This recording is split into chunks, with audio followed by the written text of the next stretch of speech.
Bom dia, Eduardo. Bom dia a todos que estão na audiência. Nesta primeira sexta-feira de inverno, né? Pode-se dizer assim, porque o inverno entrou semana passada. E temos aí já um prenúncio aí do que será esta estação, né? Estação mais fria do ano, que não está marcando muito frio, né? Com aquela aquele dilema, uns adoram frio, outros não gostam, mas enfim, estamos aí sob o efeito da laninha, o que causa, né, acaba acarretando aí em temperaturas mais elevadas, por essa elevação aí das águas do Pacífico.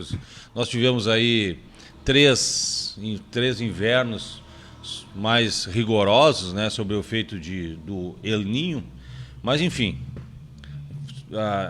mais uma estação que inicia, né? Já estamos aí no final do mês de junho. Tava bonito lá a festa, né, Eduardo? Que parece que cada ano que tem essa festa São João parece que bate recorde de público, né?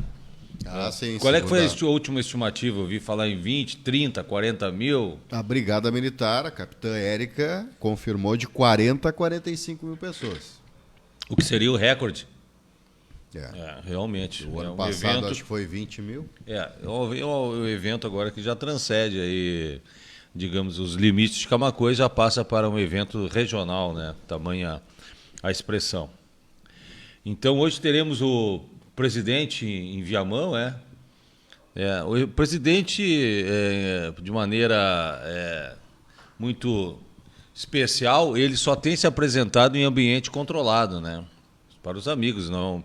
É um presidente que ele não bota a cara, que não sai a público aí, como recentemente aí, o Bolsonaro entrou em avião de carreira, ele entra em fila de aeroporto, ele sai na rua, ele senta em lancheria, ele entra em restaurante, churrascaria, ele vai estar lá sobre o ambiente controlado, né? Somente com os amiguinhos lá, os famosos puxa-sacos, né? Então ele não realmente não tem peito de botar a cara a tapa. Tá? Estamos aí vivendo realmente um momento que não sei até onde que nós podemos dizer que estamos vivendo sobre um regime democrático, né?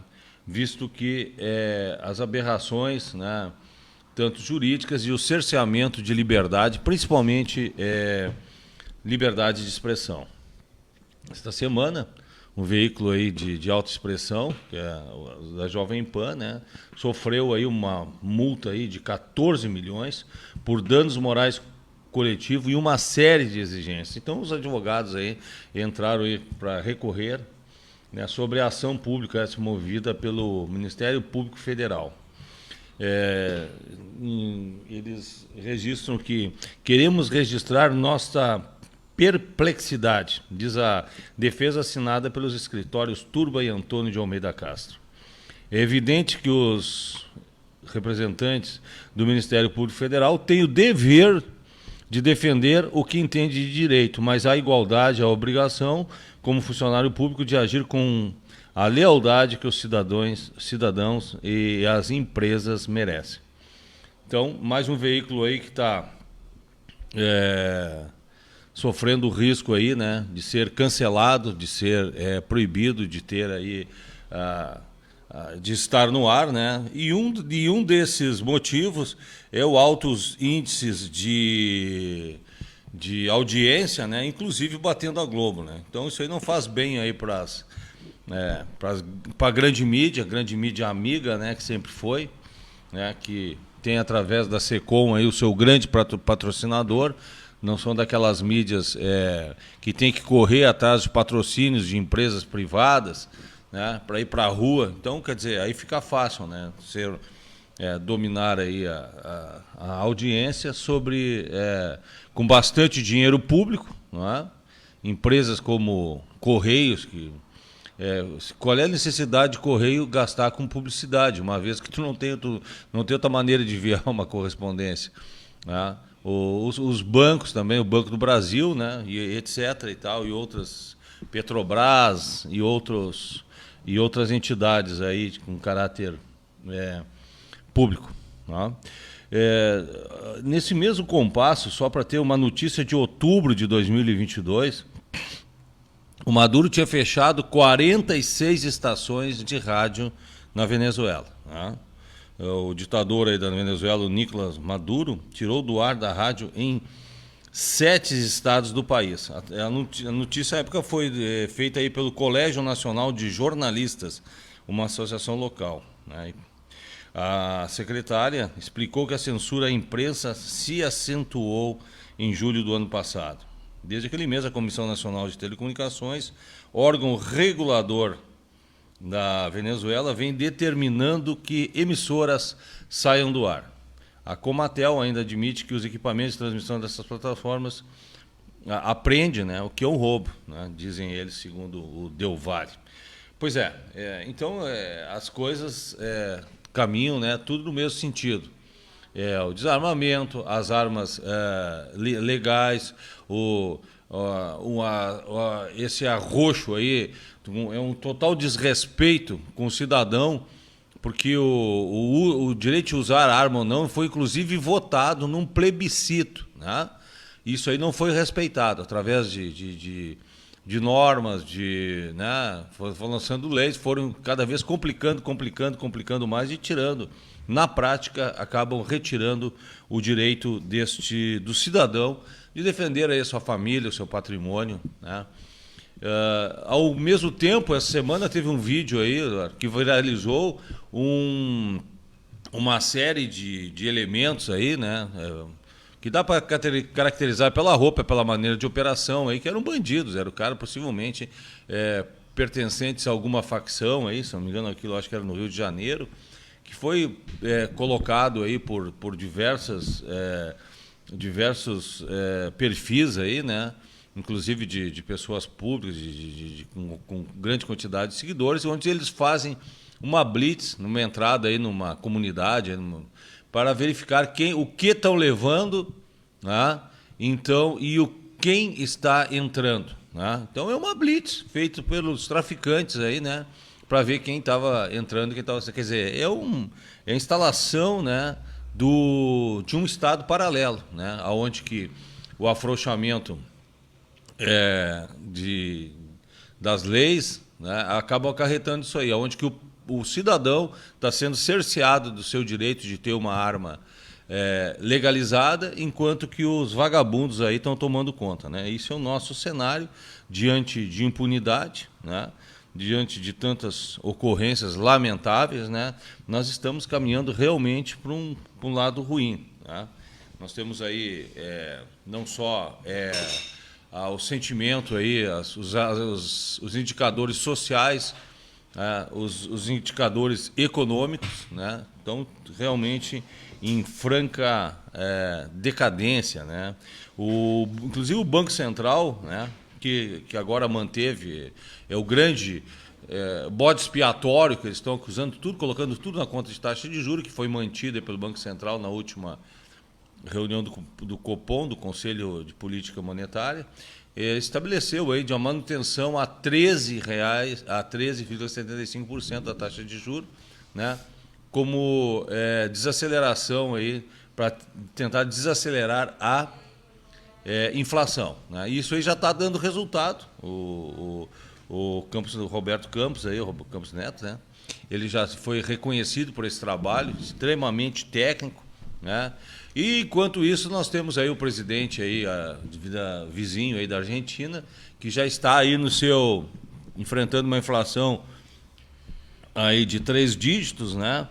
E ele já está essa semana ele completou a 5ª viagem dele, né, ao Brasil, né? Certamente, eu não sei se ele encontra o Lula, porque o Lula não para aqui, certamente ele deve se combinar, porque o Lula já fez, eu acho que 6 viagens a cada 15 dias ele fez uma viagem, né, em 3 meses, e o Alberto Hernandes fez 5 viagens ao Brasil, né, estendendo aí o seu chapéu para ver se ganha um dinheiro aí do amigo Lula, né, que prometeu, que na verdade nada mais é do que dinheiro do contribuinte do contribuinte brasileiro. Enquanto isso, o Haddad aí vai gastar 300 milhões, né, para dinheiro de antecipação aí da reoneração do diesel. Então eles fizeram um programa para tentar tirar a indústria automobilística aí desse atoleiro, né? Fizeram aí, oneraram pagar um diesel mais caro para poder aí vender carro barato. Isso aí acabou não surtindo efeito, né? Apesar desses incentivos, a Volkswagen suspendeu a produção em 3 fábricas no Brasil. Após um mês aí que ele anunciou esse programa de incentivos, a demanda parece ter aumentado e os recursos alocados podem acabar bem antes do previsto. No entanto, isso não traduziu numa estabilização de produção de veículos no Brasil. Então tinha uma demanda aí reprimida que os caras esperaram, não surtiu determinado efeito e a empresa terminou fazendo aí uma suspensão nas 3 fábricas. O João vai falar? Vai. Bom dia. Bom dia. Estamos de volta, 8h43, 8h43. Deu aquela pausa aí pra gente comer uma cuquinha do Lindenau e agora tá de volta ele, Vitor Hugo Lindenau. Isso aí, recebendo aí o João do Ciscob, baita parceiro, grande presença no nosso programa. Retornamos então aí, né, para as 2 pautas finais. Né? Cada uma dessas 2 pautas daria um dia inteiro de programa aí, né? E uma que foi o julgamento aí do presidente Bolsonaro, né? Por crime eleitoral. Bolsonaro está sendo acusado de abuso de poder econômico, abuso de poder político e uso indevido dos meios de comunicação na reunião com embaixadores realizada no Palácio do Alvorada em julho de 2022. No encontro, transmitido pela TV Brasil e pelas redes sociais do presidente, Bolsonaro levantou suspeitas sobre o sistema eleitoral e a parcialidade de magistrados. Quer dizer, alguma coisa eles iriam encontrar, né?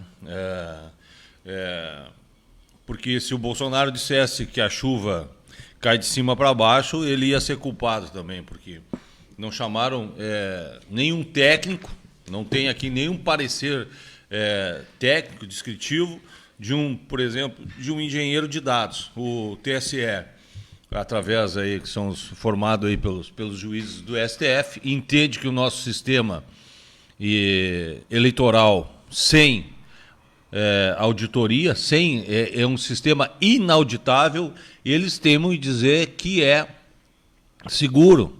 E quem ousar em discordar vai ser punido. Então essa é a nossa realidade desse momento aí que nós estamos vivendo. Tiro o grande representante aí da direita brasileira, né, que quebrou esse ciclo aí dessa podridão, dessa corrupção desses políticos que aceitam negociação e que tudo tem preço. Nunca se viu tanta farra, está institucionalizado aí um mensalão 2 com a quantidade de emendas que são de dinheiro para emendas que são distribuídos a cada votação de maneira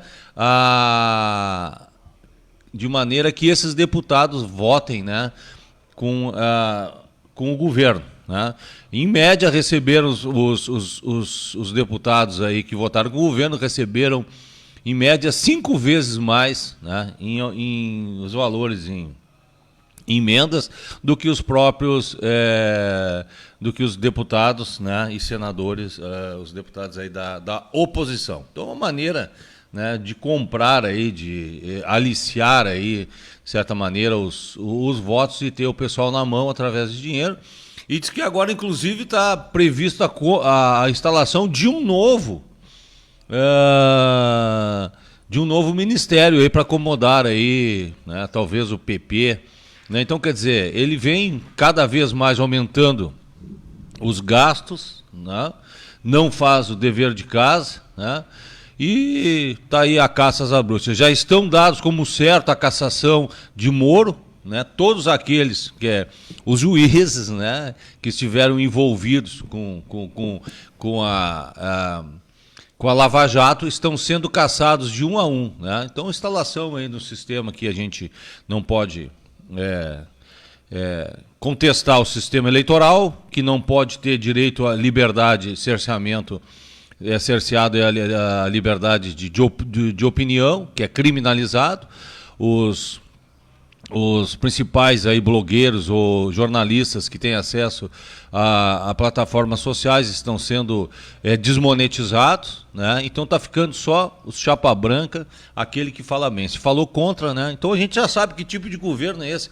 A conclusão a gente chega com população calada, população desarmada, né? Oposição, né?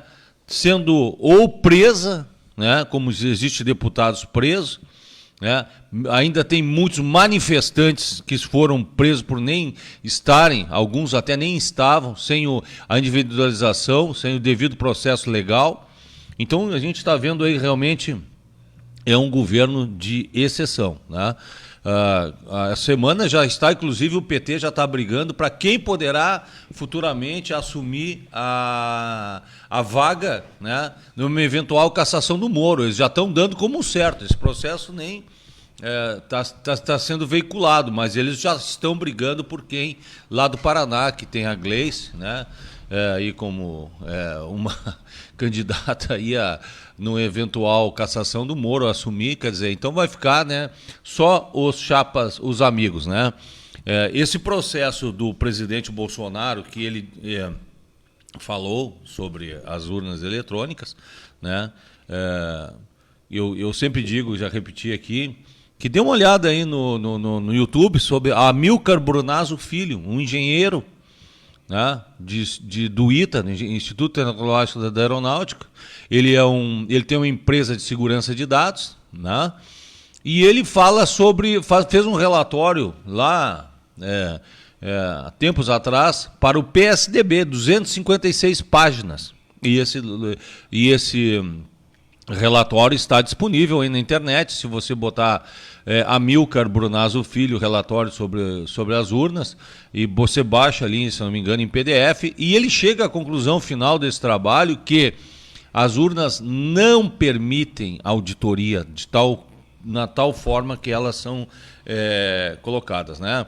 Lembrem aí no evento aí das eleições, houve aquele ativismo político ali, né, do STF, dos juízes, impedindo, né, que fosse aceito aí o voto auditável, né, e também isso aí em qualquer parte do mundo, né, isso aí seria motivo aí de impeachment dos juízes, mas aqui tudo pode, né, aqui tudo pode. Eles derrubaram isso aí de maneira impedida, não entregaram aí os códigos fontes, que é uma maneira de ver o que tem ali dentro. Entre você digitar e sair o papelzinho na ponta, ele passa por um programinha interno, né? Então tem que saber realmente, não tem como auditar isso aí. Se quem votou, sem apertou o número 1, 2 ou 3, realmente foi colocado lá no final, foi computado o seu voto. Então, a gente rotineiramente ouve aí pessoas em total descrédito no nosso processo político falando que não vão mais votar porque o seu voto não está sendo respeitado. É um sentimento muito triste, né? Porque isso aí decreta aí a falência aí, da democracia, né? Aquele nosso principal instrumento de reagir, de se manifestar, não está sendo respeitado, né? Então já temos aí 3 votos a 1, né, de 7 votos, né, para a cassação aí dos direitos políticos por 8 anos do presidente Bolsonaro, sendo que faltam a Rosa Weber e o Alexandre de Moraes. Então, praticamente aí pode-se considerar que essa votação já está decidido aí contra o presidente Bolsonaro, né, que independente de se for candidato ou não, vai ser o grande referência, grande líder da direita, e aí vão ter que construir um segundo nome, né? Possivelmente vem aí, eu acredito que seja um grande nome pelo trabalho, pelo entendimento, o Tarcísio, né? O ministro Tarcísio, que está lá em São Paulo fazendo um trabalho maravilhoso lá, um cara que realmente técnico, né? Então, possivelmente ele vem como ser uma liderança natural para substituir aí. Mas vamos aguardar aí, né? O presidente diz que espera que Deus toque o coração de Alexandre de Moraes. Foi as frases do presidente Jair Bolsonaro. Então, eu acho que isso aí já encerra o processo, né? Porque é mais fácil um milagre do que ele se sensibilizar diante disso aí, uma vez que ele é o grande mentor desse processo aí, né? De cassação de direitos, de prender gente sem o devido processo legal, sem individualização do processo. É uma série de atrocidades aí. Não existe em nenhuma parte do mundo que se tivessem sido desrespeitados assim, os direitos, né, individuais de manifestação, esses juízes se mantivessem aí no cargo. Mas no Brasil está tendo, tudo pode. Temos aí também, né, uma data aí que passou, não teve a repercussão necessária, porque um país que não reconhece os seus verdadeiros heróis é um país que tem muito ainda a aprender e a cultuar. Enquanto sabemos diversos participantes aí do BBB, e não sabemos o nome realmente dos grandes nomes, os grandes heróis brasileiros. E essa semana aí nós perdemos um grande político, cientista, técnico, enfim. Ele é produtor, ele é principalmente político e produtor, né? Que foi o Alisson Paulinelli. Ele ficou internado por 28 dias e teve, após uma cirurgia, né, estava com 86 anos. Produtor rural, ficou internado no Hospital Madre Teresa, em Belo Horizonte, né? Aí acho que acabou falecendo. Alisson Paulinelli é natural de Bambuí, Minas Gerais. Foi secretário de Agricultura de Minas Gerais por 3 vezes e ministro da Agricultura durante o governo Geisel, né, governo militar, lá em 74 a 79. Ele se tornou uma personalidade mundial quando recebeu em 2006 o prêmio World Food Prize, o equivalente ao Nobel.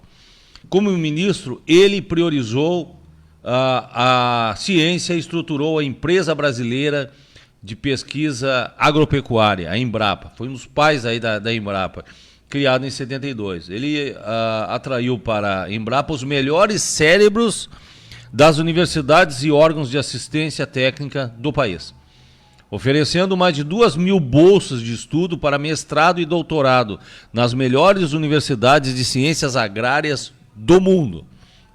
Em 2021, a candidatura de Paulinelli ao Prêmio Nobel da Paz foi oficializado pela Escola Superior de Agricultura, Luiz de Queiroz, e encaminhado ao Comitê Norueguês do Prêmio Nobel. Ele foi indicado pelas suas contribuições ao longo de sua vida por tornar o Brasil uma potência mundial em produção e exemplo de sustentabilidade, além de seu trabalho na defesa da segurança alimentar, pesquisa e inovação tecnológica.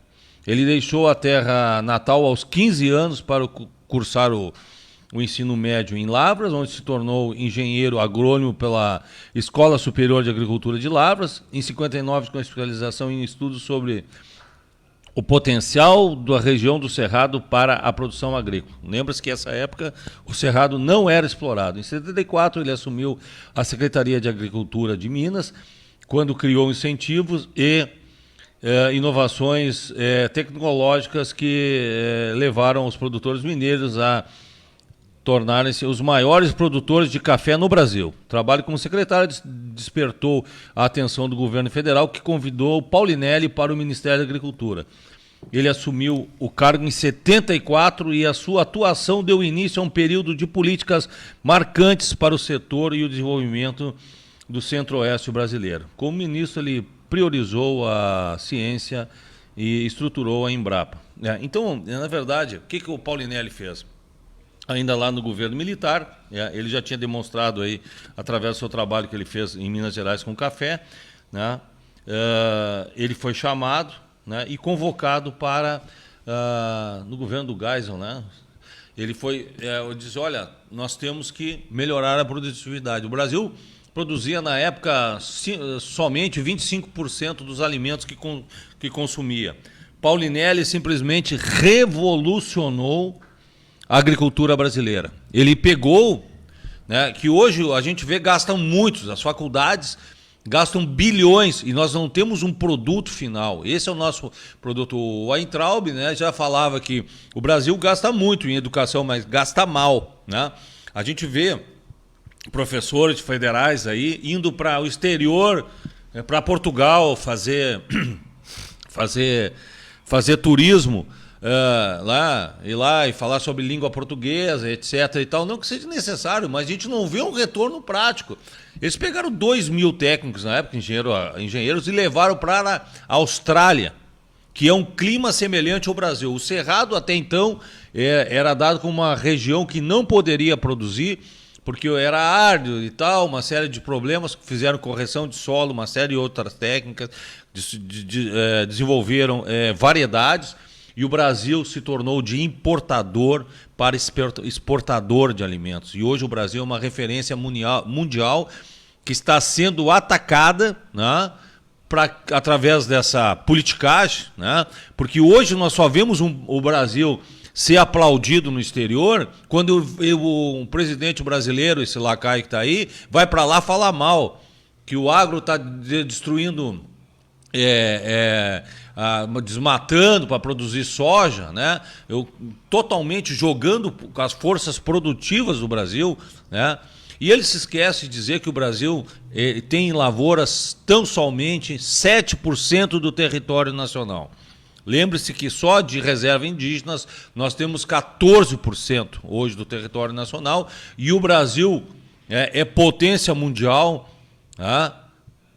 Tão somente com 7% do território nacional. Então, nós somos uma ameaça, né? Nós somos, ao mesmo tempo que somos garantimos a segurança alimentar do mundo, né? Nas grandes potências aí, como França, né? Alguns europeus, né? Que não querem que a gente progrida de maneira a se tornar aí, né? Um produtor mundial. E o crescimento do Brasil está sendo muito grande. E quem deu esse pontapé inicial foi esse senhor, que o tempo vai acabar ainda, né? De quem é do setor conhece o trabalho dele, trabalho sério, Alisson Paulinelli, que gastou muito bem o dinheiro do contribuinte, né? Pegou 2.000 técnicos e levou para fora, para a Austrália, e lá revolucionou, né? Como produto final, entregou aí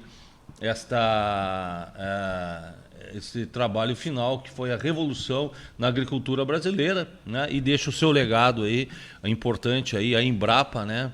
Que é uma empresa de referência, uma das empresas que ainda funciona, hein? Empresa brasileira de pesquisa agropecuária, né? Revolucionou através de técnicas, né, diversas. Então, deixamos aí a nossa homenagem, né, para Alisson Paulinelli, um grande brasileiro, né, que inclusive foi indicado ao Prêmio Nobel da Paz. Ok, Eduardo? Maravilha. Grande abraço a todos, um bom final de semana, né? E agora tão cedo não temos feriado, terminou a barbada. Terminou, vamos suar Só agora. setembro agora, 7 de setembro. É isso aí, então tá. Vamos curtir o friozinho, né? Aquele sopão amigo, né? E vamos encarar aí que o inverno, a receita começando. Temos o mês de julho ainda pela frente, que sempre é um mês característico aí de frentes, né? Que precisa, né? O pessoal precisa vender roupa aí, porque estão, de certa maneira, estão embuchados aí de roupa aí, né? Então, todo o ciclo aí da agricultura necessita de calor, necessita de frio também. Certeza. Vitor Hugo Lindenau.